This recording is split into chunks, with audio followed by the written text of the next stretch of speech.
Assalamualaikum dan salam Sarawakku sayang. Bulletin UKAS edisi malam 21 Februari 2021 bersama saya, Vivi Emir Zaika. Berita utama, penduduk Kampung Tebedu Mawang dan Kampung Bung Padus bakal memiliki sebuah gereja baharu menjelang April tahun ini. Menteri Pendidikan, Sains dan Penyelidikan Teknologi Sarawak, Datuk Amar Michael Manyin Jawong berkata, setakat ini jumlah keseluruhan peruntukan yang telah digunakan adalah sebanyak RM500,000.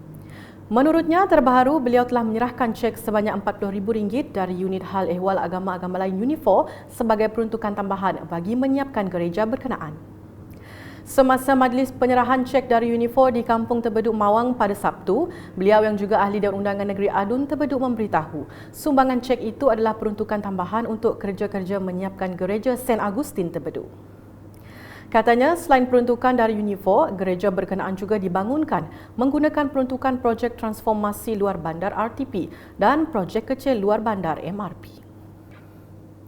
Berita seterusnya, golongan belia di kawasan Sebuyau digalakkan melibatkan diri dalam bidang pertanian yang kini sudah menjadi satu perniagaan yang mampu memberi pulangan lumayan. Menteri Muda Infrastruktur dan Pembangunan Pelabuhan Sarawak, Datuk Julaihi Narawi berkata, Jawatan Kuasa Pemuda Parti Pesaka Bumiputera Bersatu PBB Sebuyau bersama golongan belia di kawasan berkenaan akan mengusahakan tanaman di situ. Menurutnya, lawatan kerja yang dilakukan adalah bagi meninjau tapak dan pemeriksaan cadangan projek tanaman yang akan diusahakan kelak. Selepas mengadakan lawatan ke tapak pertanian di Sebuyau pada Sabtu, ahli Dewan Undangan Negeri Adun Sebuyau itu menambah antara kampung yang terlibat terdiri ialah Kampung Baru, Kampung Masjid, Kampung Hulu dan Kampung Seberang. Datuk Julaihi memberitahu projek tanaman itu dibangunkan menerusi inisiatif beliau sendiri bagi menarik minat golongan belia dalam bidang pertanian. Selanjutnya, isu mengenai projek naik taraf Jalan Ulu Tinjar ditarik balik atau dibatalkan adalah tidak benar. Menteri Muda Kerajaan Tempatan Datuk Dr. Penguang Manggil berkata, sebaliknya projek tersebut akan dilaksanakan lebih awal selepas mengadakan perbincangan bersama Ketua Menteri, Datuk Petinggi Dr. Abang Zohari Tun Datuk Abang Openg baru-baru ini. Projek naik taraf Jalan Ulu Tinjar dari Simpang Lapuk ke Long Tisam akan diawalkan pelaksanaannya. Satu mesyuarat koordinasi akan diadakan tidak lama lagi untuk membincangkan perkara ini. Ini merupakan penyelesaian jangka masa panjang yang akan dinaik taraf kepada jalan berturap. Jalan-jalan masuk ke kampung-kampung juga akan dinaik taraf. Katanya dalam status terbaru yang dimuat naik dalam laman Facebooknya pada Sabtu. Dalam perkembangan yang sama, beliau yang juga ahli Dewan Undangan Negeri Adun Marudi telah mengadakan lawatan ke Jalan Ulu Tinjar bagi meninjau kerja-kerja baik pulih jalan tersebut dengan kos sebanyak RM700,000 yang diluluskan Ketua Menteri. Ini merupakan penyelesaian jangka masa pendek bagi membolehkan kenderaan awam menggunakan jalan ini dan peruntukan tambahan juga telah dipohon disebabkan banyak lokasi jalan yang rosak teruk. Seterusnya, Ahli Parlimen Kota Samarahan Rubiah Wang melakukan tinjauan ke beberapa pusat pemindahan sementara PPS mangsa banjir di daerah Samarahan pada Sabtu. Mengulas situasi itu, Rubiah Wang berkata pihaknya sedang berusaha meminta Kerajaan Persekutuan dan Kerajaan Sarawak untuk menyegerakan rancangan tebatan banjir RTB di Samarahan. Menurutnya, projek RTB tersebut telah dibangkitkannya sejak tahun 2017. Terdahulu, beliau menyerahkan bantuan segera kepada beberapa PPS iaitu di Kampung Pengkalan Kuap, Kampung Sungai Empit, Surau Kampung Bukit Berangan dan Dewan Suarah Kota Samarahan. Berita di Miri, penganjuran program virtual Go Green Community on Alert, anjuran Agensi Anti Dadah Kebangsaan AADK Daerah Miri telah berjaya mengumpul lebih 800 pelitup muka pada Sabtu. Ahli Dewan Undangan Negeri Adun Lambir Ripin Lamat berkata, penganjuran ini sangat baik bagi menyedarkan masyarakat supaya tidak membuang pelitup muka sesuka hati.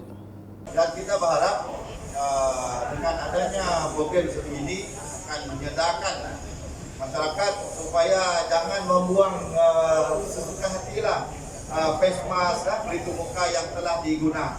Beliau berkata demikian semasa berucap merasmikan dalam program Go Green Community on Alert yang diadakan di bangunan AADK Daerah Miri pada Sabtu. Sementara itu, pengerusi skuad anti dadah Miri Azlan Hamdani berkata, aktiviti mengutip pelitup muka ini telah diadakan serentak pada jam 9 pagi hingga 11 pagi secara virtual, individu dan berkumpulan terhad 2 hingga 5 orang peserta sahaja di kawasan masing-masing di sekitar Bandaraya Miri. Program ini terhad kepada 60 orang peserta dan dalam tempoh 2 jam, para peserta telah mengumpul lebih 800 pelitup muka dan kesemuanya dihantar ke pejabat AADK daerah Miri dan diserahkan kepada Majlis Bandaraya Miri MBM untuk tujuan pembuangan dan pelupusan. Seterusnya, Ahli dan Undangan Negeri Adun Kedup, Martin Ben turun padang bagi meninjau 18 unit projek rumah panjang baru di Jalan Surian, Balai Ringin pada Sabtu. Projek tersebut merupakan inisiatif di antara Perbadanan Pembangunan Perumahan HDC dengan penduduk kampung yang berbentuk pinjaman sebanyak 30,000 seunit. Bagaimanapun, projek untuk mendirikan rumah dan memasang bumbung sejak November 2020 oleh pihak kontraktor terpaksa diberhentikan sementara waktu disebabkan atap, tiang dan besi yang dibekalkan tidak mencukupi untuk menyiapkan 6 unit lagi rumah panjang tersebut. Justru Adun Kedup itu telah menasihatkan ahli jawatankuasa projek tersebut agar berurusan segera dengan HDC untuk membekal bahan binaan yang mencukupi bagi mempercepatkan kerja-kerja kontraktor. Berita selanjutnya. Langkah kerajaan membenarkan sektor perhotelan beroperasi sepanjang Perintah Kawalan Pergerakan Bersyarat PKPB disifatkan sebagai tindakan tepat sekaligus merancakkan lagi sektor pelancongan di Sarawak. Hasil tinjauan dan pemantauan kru unit komunikasi awam Sarawak UKAS di Damai Beach Resort Kuching baru-baru ini mendapati keadaan agak lengang, namun pergerakan pengunjung yang datang untuk bercuti sentiasa terkawal dengan pematuhan garis panduan SOP yang ditetapkan pihak hotel. Menurut salah seorang petugas yang merupakan penyelia keselamatan, Syafri Suhaimi, pengunjung yang datang akan membuat pendaftaran dan pengesahan kesihatan terlebih dahulu di pintu utama sebelum memasuki premis. Pematuhan SOP di Damai Beach Resort, terutama sekali di main gate, keadaan sangat terkawal. Pematuhan SOP bagus. Kesemua kenderaan yang masuk perlu diperiksa suhu badan dan visitors perlu mengisi borang-borang berkenaan, termasuk buku lawatan sekali, pemeriksaan terhadap MySejahtera Apps. Setiap pematuhan SOP itu diketatkan. Pegawai pengurusan Sulaiman pula memberitahu sepanjang tempoh PKPB, pengurusan hotel mahupun perniagaan masih stabil. Katanya lagi, sebarang penempahan buat masa ini adalah melalui atas talian untuk pengunjung tempatan dan pihak hotel tidak membenarkan kemasukan pelancong dari luar negara. Bisnes memang ada, tapi hari biasalah pembuangan staf pun masih ada, dan gaji pun masih jalan lah, masih maintain. So kita ambil daripada Kuching lah, di Sarawak Kenya lah. Manakala menurut petugas AM Obelan Urai pula, selama 4 tahun perkhidmatannya di situ, jumlah pengunjung jika dibanding dengan sebelum memang ketara bezanya.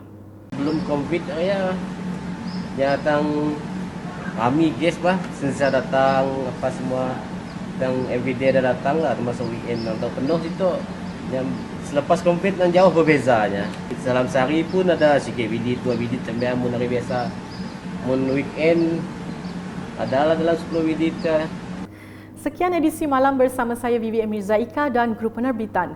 Berita lebih lanjut boleh didapati di semua platform media sosial UKAS termasuk portal ukas.sarawak.gov.my dan pastikan anda subscribe UKAS channel di YouTube.